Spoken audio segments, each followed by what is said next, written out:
believe in my dream!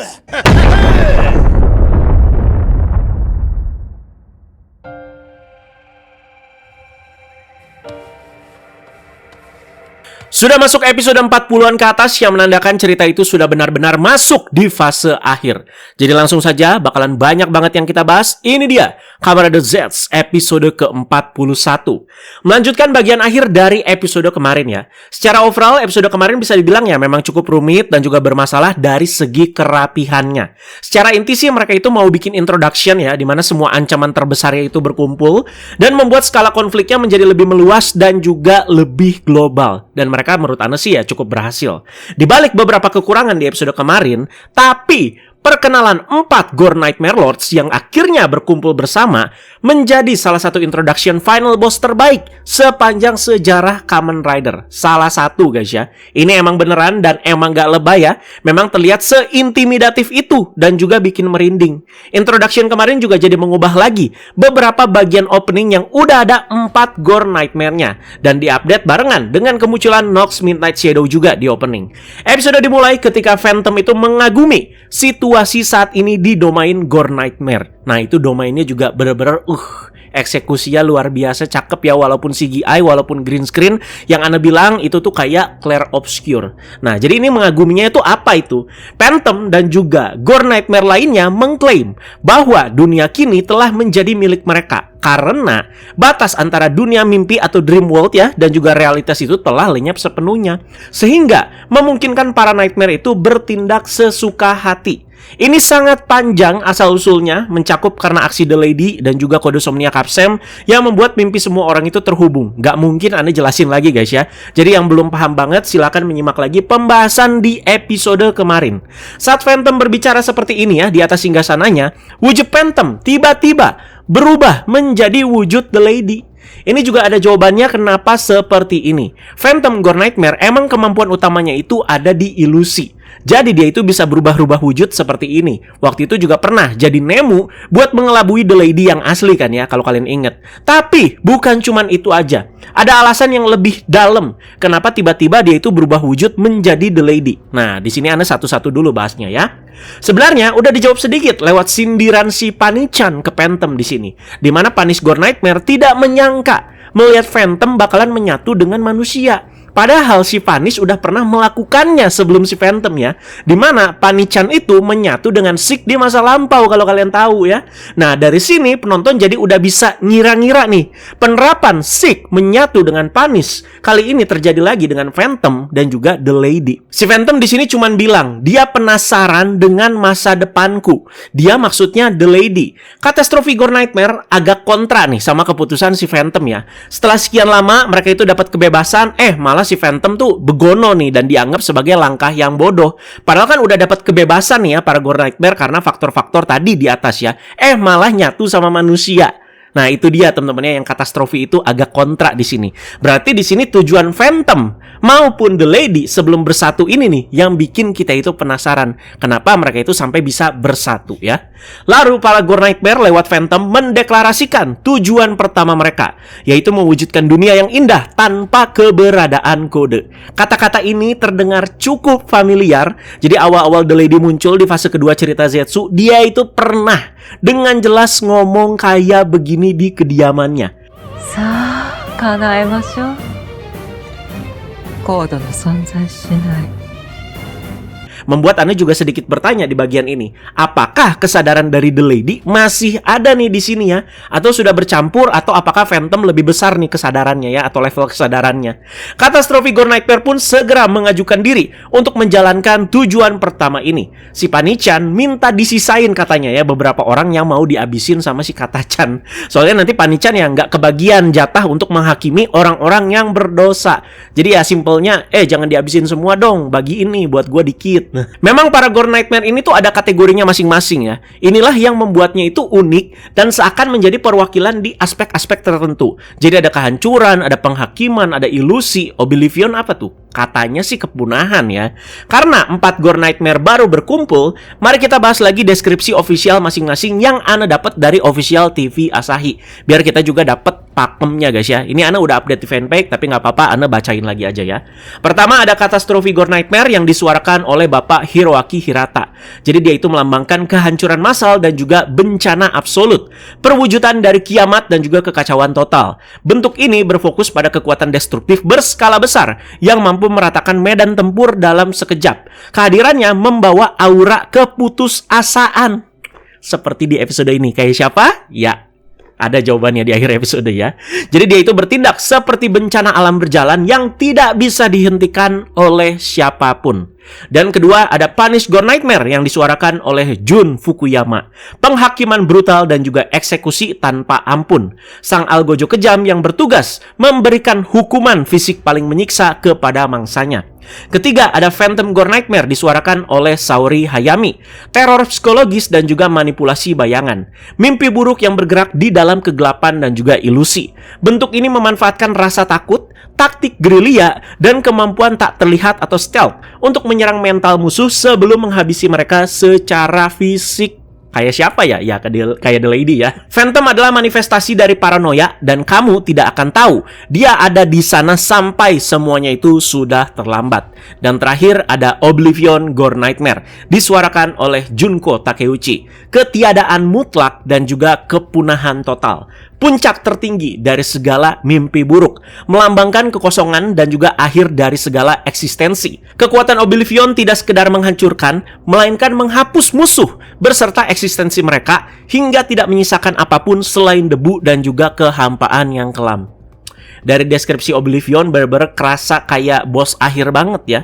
Ya, kita lihat aja apakah benar ya. Oke, lanjut ke pembahasan episodenya ya. Ternyata, target pertama Catastrophe adalah markas besar kode yang terletak di Amerika Utara. Aduh, jangan dong kata Cian. Di Amerika kan lagi Piala Dunia sekarang ya. Aksi dari Catastrophe Gore Nightmare dilakukan di dunia mimpi. Sehingga para anggota kode di sana yang berada di dunia nyata sama sekali tidak menyadari kemunculan dan juga aksi dari si kata Cian ini. Begitu tiba Catastrophe Gore Nightmare tanpa membuang waktu, langsung melepaskan semacam gelombang ledakan penghancur yang tidak hanya meluluh lantahkan seluruh bangunan tetapi juga menewaskan setiap anggota kode yang ada di sana. Ada orang Jepang kan yang lagi nelpon keluarganya guys ya di sana, langsung modiar.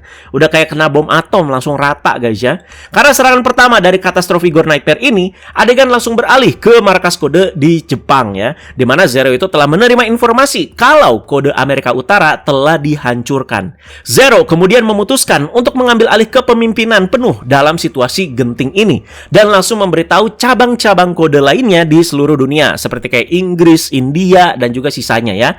Ya harus cukup disaluti lah. Mereka itu mau bikin setnya seakan-akan itu tuh kantor-kantor cabang lainnya yang ada di luar negeri dengan melibatkan banyak orang non-Japanese juga guys kalau kalian lihat ya. Langkah pertama Zero adalah merilis dan juga membuka informasi vital kepada pemerintah dunia dan juga badan investigasi demi memastikan keselamatan publik dan juga dunia sebagai prioritas utama mereka. Jadi soal keberadaan kode sendiri nih ya sebagai organisasi rahasia udah mulai dipublikasikan nih. Karena sekali lagi guys ya, keamanan dunia udah jadi prioritas utama di sini, udah jadi pertaruhan ya. Aneh juga gitu, kode yang udah punya cabang di berbagai macam negara, tapi masa gitu nggak ada teknologi yang bisa memantau situasi di dunia mimpi. Apalagi mereka kan banyak kerjanya di situ kan dengan agent-agentnya kan ya, dekat sekali dengan dunia mimpi, punya juga dream learningnya buat apa itu. Nah apalagi ini tuh sampai masuk fasilitas yang seharusnya dari segi keamanan ya super ketat. Itu si Kata-chan muncul masa kayak nggak ada warningnya gitu ya. Dan Kamen Rider dari cabang negara lain juga mana nih, masa Jepang doang? Sementara itu, di Zetsurum yang berada di dunia mimpi, rasa sakit Nemu udah mulai mereda ya. Sik menyatakan kalau nightmare yang terjadi saat ini kemungkinan adalah yang terbesar dan juga yang terburuk sepanjang sejarah. Sebelum akhirnya mengumumkan kepada Nemu bahwa nightmare miliknya telah berevolusi. Ini kemungkinan besar ngomongin si Oblivion guys ya. Ya Sik lagi happy-happynya lah karena situasi saat ini walaupun udah terpisah dengan si Punish Gore Nightmare ya. Nemu maka dari itu langsung pergi menuju taman bunga di kediaman The Lady untuk memastikan sendiri. Ya ini masuk masuk ke alam bawah sadar sendiri. Seperti segampang baku aja gitu, mampir ke Zetsu Room di dunia mimpi. Itu kan alam bawah sadarnya ya. Ketika Nemu itu tiba di situ ya, dia itu menyadari kalau semua bunga di alam bawah sadarnya telah berubah menjadi putih. Dan saat Nemo mencari tanda-tanda kehidupan dari sisi dunia nyatanya ya, berarti segampang dia itu nampang aja di jendela yang jadi pembatas itu, muncul si Nox. Dimana Nox ngelihatnya itu bukan ke Nemo guys ya, tapi ke kehadiran The Lady dalam tanda kutip yang berdiri di belakang Nemo. Ya udah jelas ini tuh si Phantom yang masih pakai wujud The Lady. Nggak tahu Nox belum ngeh apa enggak guys ya. Padahal di episode kemarin kan udah dikasih tahu kan The Lady itu sudah lenyap. Nox malah nanya gitu mengapa The Lady berada di dunia mimpi. Soalnya kalau The Lady di dunia mimpi itu jadi case yang lumayan aneh memang ya. Soalnya kan The Lady itu kan ya sangat anti tidur. Nah The Lady aka Phantom kemudian memberikan analogi tentang kupu-kupu dan juga manusia yang bermimpi menjadi satu sama lain. Kupu-kupu bermimpi menjadi manusia, manusia bermimpi menjadi kupu-kupu. Dimana analogi ini sekaligus juga mengumumkan bahwa batas antara mimpi dan juga realitas ya udah lenyap guys. Walau memang ini Phantom guys ya, tapi benar-benar masih kerasa seperti The Lady dari analogi-analogi kayak begini. Nah barulah mendengar hal ini, Nox itu langsung tahu kalau The Lady telah menyatu dengan si Phantom Gore Nightmare. Nemo ngapain? Ya pelangap-longo. Kayak kagak ngerti dia ya. Nah akhirnya kita itu dikasih lihat sedikit kilas balik mengapa ini tuh bisa terjadi. Sesuai banget sama yang Anda bahas di pembahasan kemarin ya, dan juga berandai-andai soal apa yang sebenarnya terjadi. The Lady di depan jendela termenung dan juga mulai kehilangan kewarasan guys. Dan poin pentingnya, dia itu melihat visi tentang Nemo yang berdiri sendirian di sebuah kota terpencil gitu dan juga berkabut. Lalu terlihat visi ini seperti disegel di dalam pintu hati milik The Lady sendiri. Tolong diperhatikan baik-baik guys ya. Ini bukan Nemo yang tiba-tiba jadi patung pintu hati, tapi terlihat Nemo berdiri sendirian di sebuah kota terpencil dan juga berkabut guys. Jadi ini tuh sebuah visi yang seperti memberi tanda kalau akan terjadi sesuatu yang buruk kepada Nemo.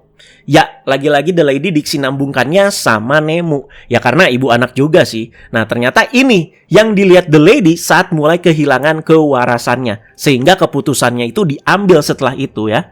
Dan bahkan Phantom sendiri juga ngomong nih untuk mengkonfirmasi hal ini. Hal dimana mimpi buruk menjadi kenyataan sudah dekat. Memang kita juga masih kabur gitu. Apa sih yang sebenarnya bakalan terjadi sama si Nemo? Kan Oblivion juga ya udah bangkit gitu. Nah sekarang ada apa lagi? Jadi untuk mencegah masa depan buruk itu terjadi, The Lady dengan sukarela menyatukan dirinya dengan si Phantom. Phantom juga kayak merasa terkesan gitu sama tekad kuat si The Lady demi menjaga Nemo itu tetap aman. Dan ya udah menyatulah mereka berdua.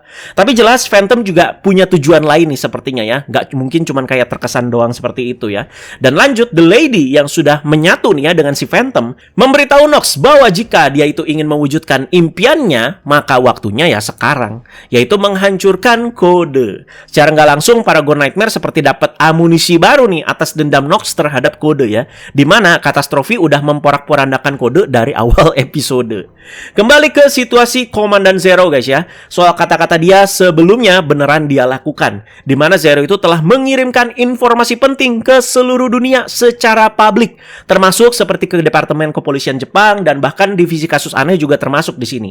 Zero mengumumkan kepada seluruh dunia kalau kini mereka berada di ambang kehancuran dan telah dikonfirmasi juga bahwa punahnya dinosaurus dan juga peradaban kuno di masa lalu memang disebabkan oleh para Nightmare. Selaras sama pembahasan aneh yang bahas lagi soal ini kemarin guys ya, dimana semua kejadian dan juga peristiwa sejarah yang terjadi itu karena keterlibatan Nightmare di dalamnya. Di dunia Zetsu ya. Sekali lagi di dunia Zetsu. Di film fiksi satu ini aja.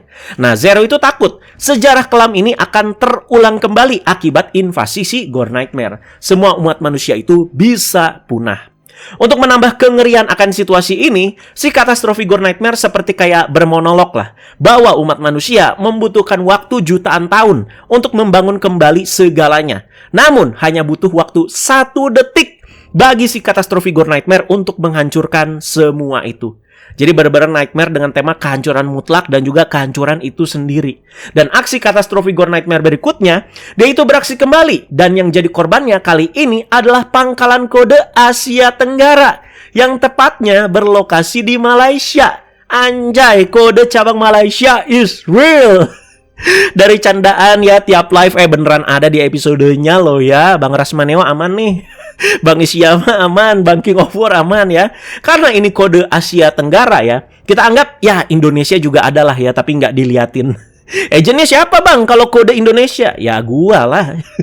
Lagi nggak beraksi soalnya kan ini lagi ngebahas guys. Lucunya di sini Fujimi yang tahu infonya duluan dari publikasi Zero tadi. Berlanjut ke Fujimi yang memberitahu Baku dan juga Minami mengenai situasi genting saat ini. Soal beberapa pangkalan kode di seluruh dunia yang sudah dihancurkan satu persatu oleh para Nightmare. Baku itu langsung bergegas ya ke markas kode dengan si Zero Rider dan Fujimi juga langsung cabut ke tempat yang sama ke kode juga.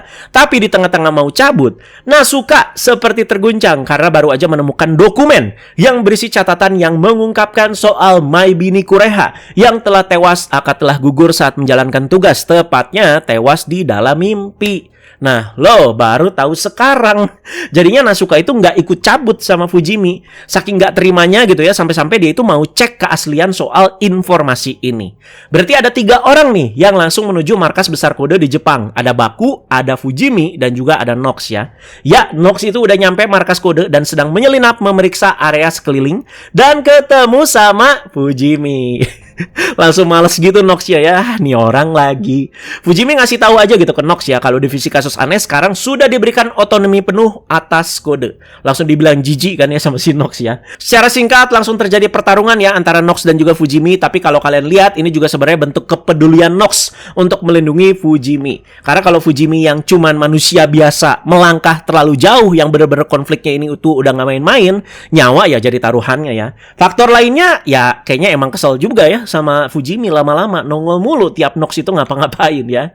Baku juga udah nyampe ya di dekat markasnya kode dan langsung menghubungi Zero. Sebenarnya Zero di awal ya terlihat ragu gitu ya buat ngangkat telepon dari si Baku ini, tapi pada akhirnya ya diangkat juga dan mereka berdua itu ngobrol. Baku nanyain soal identitas Nightmare yang menyerang kode dan dikasih tahu kalau pelakunya adalah katastrofi Gore Nightmare.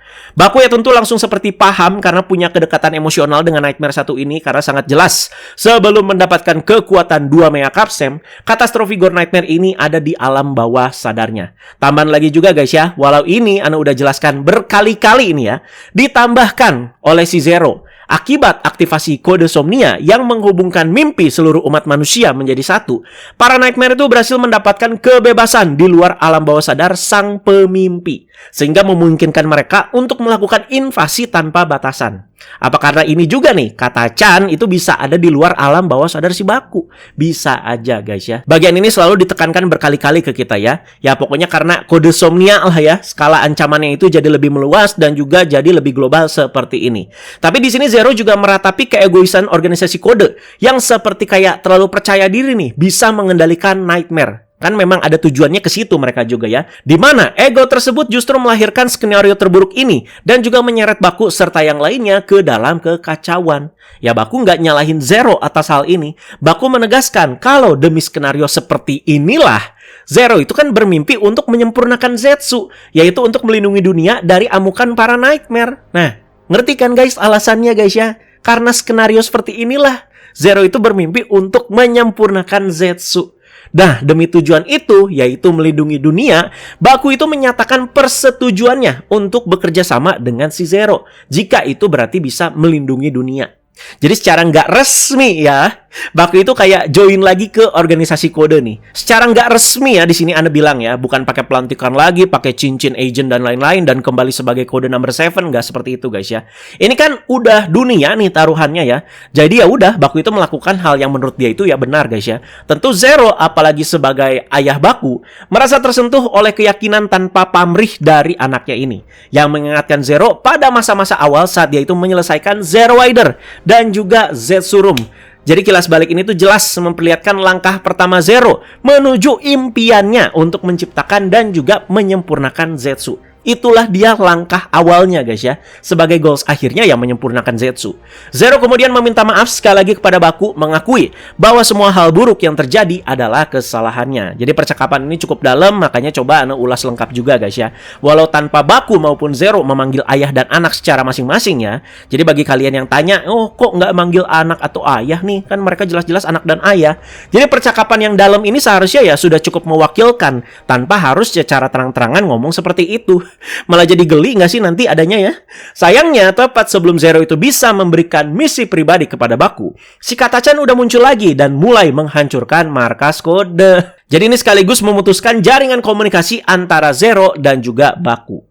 Di markas kode cabang Jepang yang udah hancur ya, Zero yang terluka sedang dipapah oleh seorang personel. Di mana personel anta beranta ini langsung modiar juga berkorban nyawa, soalnya ada reruntuhan yang hancur dan nimpa dia lah. Dan Zero ya selamat di sini.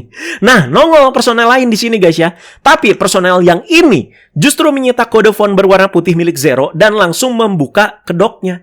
Ternyata personel baru ini adalah si penahan Doxley akan Nox yang secara sarkastik langsung berkomentar dan seperti kayak ngejek si Zero betapa menyedihkannya penampilan Zero saat ini. Nah, ini juga nih yang udah Anda komentarin kemarin.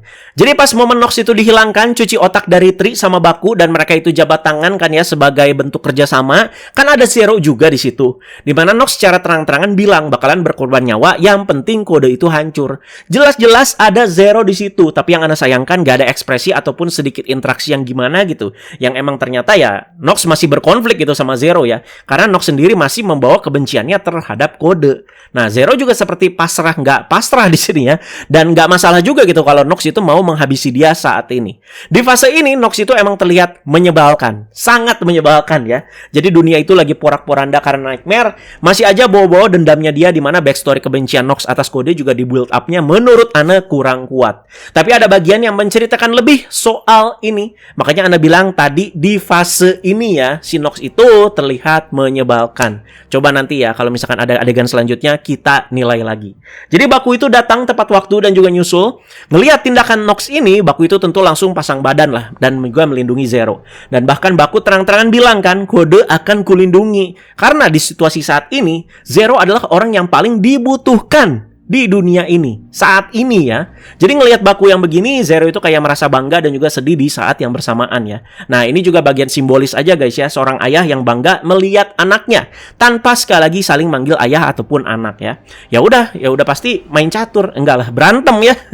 Jadi Zetsu Extreme melawan Nox Midnight Shadow. Kemarin dua final form ini kerjasama, sekarang berantem ya. Di tengah pertarungan yang awalnya seimbang ini, nah ini dia form yang sudah lama tidak kita lihat muncul kembali. Di mana Baku itu langsung berubah menjadi Zetsu Catastrophe. Padahal ini serius ya.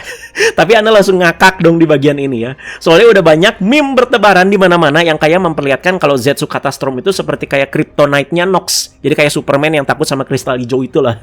Jadi singkatnya, mau sekuat apapun si Nox, dia tuh takut ketemu sama Catastrophe yang bikin dia itu trauma sejak pertama kali muncul. Nah, ngapain Baku itu malah turun fase jadi Catastrophe? Memang secara overall ya, Zetsu Extreme itu masih jadi form Zetsu yang paling kuat. Tapi secara raw power, Zetsu Catastrophe ini ya yang paling gila guys ya. Ada momen Catastrophe itu unggul, tapi Nox yang udah pakai final form ini ya memang another level lah. Soalnya di gambar preview kemarin diliatin kan si Nox itu yang udah pakai Midnight Shadow malah tetap kecekek tuh sama Catastrophe. Jadi bikin orang itu jadi salah menduga kalau Nox itu bakalan jadi samsak lagi. Nox di sini bisa dibilang sudah bisa mengakali lah. Nah, di sini poin pentingnya guys ya. Apa tujuan lebih jelasnya dendam Nox terhadap kode? Nah, disimak baik-baik guys ya. Memang soal nyawa manusia berarti menyangkut nyawa Zero juga. Nox itu yang nggak peduli. Jadi ini tuh mempertegas dinginnya dia. Nox itu menjelaskan kepada Baku bahwa apa yang ingin dia hancurkan adalah kode sebagai sebuah organisasi. Tambahan pentingnya bahwa objek dari balas dendam Nox adalah pengetahuan dan juga teknologi yang dimiliki oleh kode. Kenapa? Karena pengembangan informasi dan juga teknologi dari kode inilah yang menjadi penyebab dan juga menjungkir-balikan nasib umat manusia dalam upaya egois mereka untuk mengendalikan Nightmare. Yes, itu dia tujuan akhir dari Nox. Bukan Zero yang jadi target balas dendam Nox guys ya, tapi sekali lagi teknologi kode. Jadi mendengar hal ini, Baku itu jadi ragu kan nyerang si Nox ya, dan karena ragu ya perubahannya jadi batal seperti yang sudah-sudah. Emang ini kelemahannya si Catastrophe kan guys ya. Kalau ragu, perubahannya itu langsung dibatalkan dengan rasa sakit. Jadi nambah alasan besar lagi nih soal dendam Nox. Menurut kalian gimana? Terkesan plin-plan, terkesan nambah-nambahin, terkesan gimana? Ya silahkan kalian komentarin aja di bawah guys ya. Kalau sebenarnya sih Ana agak capek juga sih ini ngebahas Nox ya. Coba ya kita bahas dulu ya yang berikutnya ya. Sementara itu, Zero itu masih tertati-tati sekarat seorang diri ya, dan muncul kata Chan dan menyerang area tempat Zero itu berada. Dan karena serangan ini memaksa Zero itu terlempar ke dunia mimpi. Karena Zero-nya itu langsung nggak sadarkan diri karena serangan kata Chan tadi. Nah, soal ini ngerti guys ya penerapannya ya. Jadi si katastrofi Gore Nightmare itu masih beraksinya di dunia mimpi. Yang dia lakukan di dunia mimpi terjadi juga di dunia nyata. Black case lah ya. Jadi Zero itu kena dampak serangan ini, pingsan, dan jadinya itu masuk ke dunia mimpi dan bertemu langsung dengan si katastrofi Gore Nightmare. Setelah ketemu, ditembak-tembak pakai pistol biasa juga ya. Mana mempan pak, ini Gore Nightmare bos. Di sini juga Zero itu paham. Sia-sia nyuruh si kata Chan ini tuh berhenti menghancurkan guys ya. Karena insting bawah sadarnya memang bertujuan untuk menghancurkan semua yang dilihatnya guys ya. Kata Storm ini di cerita Zetsu ya seperti kehancuran itu sendiri. Dimana kan tadi di awal pembahasan Ana itu udah deskripsiin guys ya. Dan sebagai tanggapan, katastrofi mengumumkan bahwa peradaban yang saat ini akan punah. Karena semua hal yang diciptakan oleh manusia pada akhirnya akan hancur. Ngeri pak. Ya udah, ini tuh ya udah nature-nya si Katachan. Dan mungkin ketika menghancurkan peradaban dinosaurus waktu itu ya selempeng ini aja gitu dia ya. Jadi katastrofi Gore Nightmare udah ancang-ancang mau melayangkan pukulan ya. Dan Zero masih berdiri tegak dan langsung berbalik berseru. Nah ini warning nih buat para pengguna headset ya yang dengerin pembahasan Ana ya. I believe in my dream. Dan selanjutnya jeder. Udah jadi donat. Di ambang kematiannya kan kita dikasih lihat lagi ya kilas balik saat si Zero itu mengingat masa-masa indah ketika dia itu baru memulai proyek Zetsu dengan penuh kebahagiaan. Dan mukanya si Om ya, si Jay Kabira, aduh itu kayak tulus banget gitu ya. Kasihan Ana lihatnya udah mau mewek pak.